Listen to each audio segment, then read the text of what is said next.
All right, here's a little update for you on the sand shrimp project here. Now, I tell you what, I just came back from the shop. The other 3 days ago, I took a couple, several dozen out of here to take to the shop just to have in there to sell because we're out of them. And I brought back a couple containers full, 2 dozen that we didn't sell. But actually, I went down there. We're closed on Sundays, right? So I went down there thinking, oh, I got to get those shrimp out of the refrigerator. They're going to stink up the place, so I figured they'd be dead. But I brought them back, and out of the 24, there were 2 that were definitely dead, and the rest are wiggling. Now here's some of them right here, and see that one's crawling off, and they don't look too good. They look like they've been, in a refrigerator for 4 days. They've been in there 4 days, on top of being in the refrigerator for 3-4 days before that, and then brought them home here for a week and back to the refrigerator. So I imagine some of them aren't going to make it, but I'm thinking here's a bunch right here. There's a couple. See, just because they're laying over, see, that guy's still alive. He might make it. It's just, who knows, but boy, that just means they are tough critters. But anyway, overall, they are doing great. They're very active. I increased the temperature, and it was like 47 degrees last time I talked to you when I first set it up. I didn't have any kind of heat in there. Since then, I've put in a small heater, which I actually took out now. Got up to 57 degrees today. It was a little warmer today, and I don't want to heat them up too much. I don't want to stress them out. I'm really curious to see exactly how warm they can be. I've had a lot of comments from people and talking to different people that they can't be warm.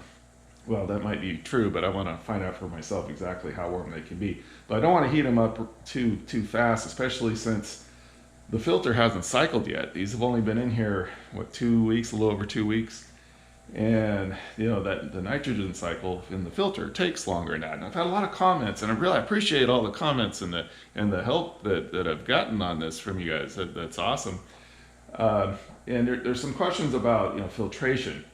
So what I've got here, and I know I didn't show that before, but I've got a regular pump here.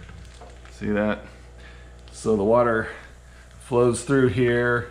Right here, this is the intake, and I've added a sponge there. That's basically just kind of an elaborate sponge to take out the big stuff, and it also adds some biological filtration. But then that water flows into the filter, where it goes through, I think on this filter, 3 different stages. And a lot of that is biological filtration, which is going to convert the ammonia to nitrites, and then the bacteria there transforms that into nitrates, basically, which flows back into the water. And if you let that build up, it'll kill everything, because there are no plants. Nor in the full nitrogen cycle, the plants would take up that nitrate and convert it into oxygen, and that's the cycle. So that would be the ultimate goal, but no plants. So the way to deal with that is just change the water a lot, which I did a water change earlier today. But anyway, the nitrogen cycle is a really big deal, and I think a lot of people are just confused about that. And if you've never heard of it, it's just interesting. It's just something that if you keep fish or fish tanks or any sort of water situation, the nitrogen cycle is everything. So these guys are really incredible. You can see this one feeding right here. What they do is they dig. They naturally in the wild, they'll burrow. And while they're burrowing, their tunnels is when they're feeding. So they're kind of simulating that. They can't burrow, obviously. And I did have a big pile of sand here, and they showed no interest in burrowing. And I don't know why. It'd be interesting to set up a deeper, regular tank. Maybe I'll do a 50-gallon or something, and give them 1.5 foot or so of what they live in naturally, and see what happens. I'm not sure. But in this sand that I put in here, they just seem to have no interest in burrowing. But they do really spend all day traveling around eating. They take their front claws and just eat all the little bit of detritus, what I'm putting in there. Of course, it's the fish food. and some dried seaweed. They like little tiny pieces. So what I've started to do now is to soak the food, whatever I'm giving them, I soak it and break it up real fine, put it down in there, and they eat that a lot better. They'll pass up a big chunk, they just can't chew on it. They want real small little pieces.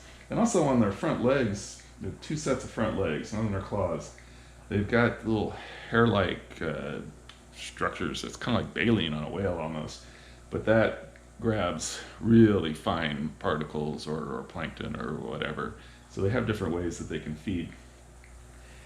And they are kind of aggressive toward each other too.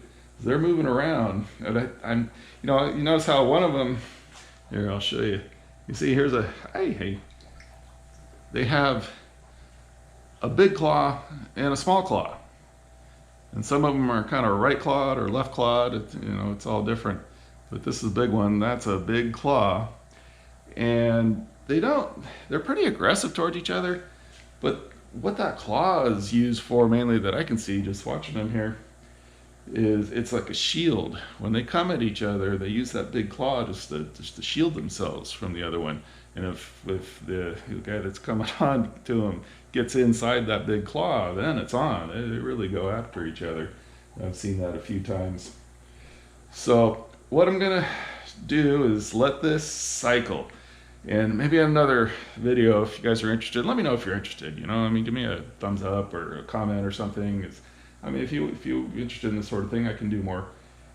But maybe I can run through the nitrogen cycle with you, which is really kind of interesting and something we should really understand, because it is what keeps the world alive, basically, and the fish healthy and everything. And all the lakes and rivers and everything. If you're talking about fish, and you've got healthy fish, they're probably in a situation where the nitrogen cycle is working, and that's all good. And then also, I just got today a brand new refractometer. Now what this will tell me is exactly what the specific gravity of the water is, or how much salt's in it. It uses light to tell you that, so it's kind of interesting. I've never actually used one before, so as soon as I figure out how to use it, I'll get back to you. So up to now, for the quantity of salt, I've just been following the directions on the salt that I bought to put in here. So I didn't go down the ocean and grab salt water, which you could do. But the problem with that is you bring in all the bad stuff that might be in that water too, and could cause a lot of problems.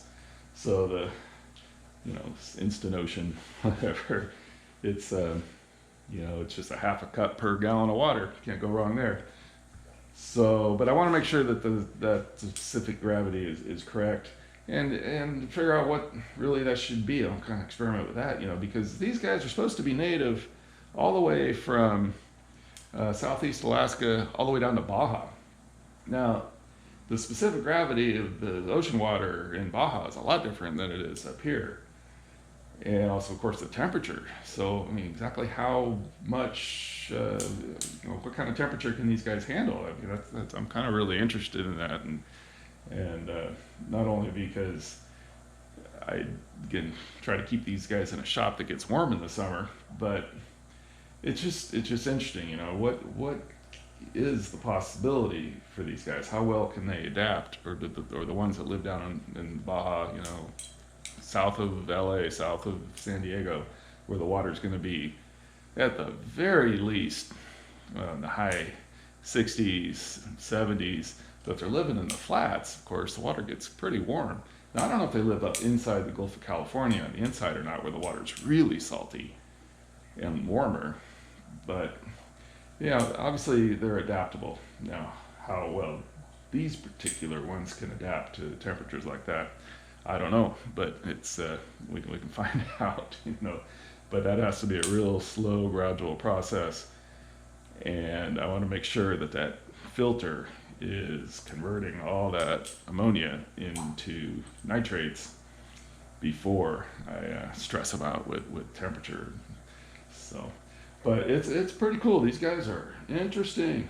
So anyway, let me know what you think about all this, and I appreciate all the help and suggestions, and I've talked to some people who were very helpful, and it's been a lot of fun.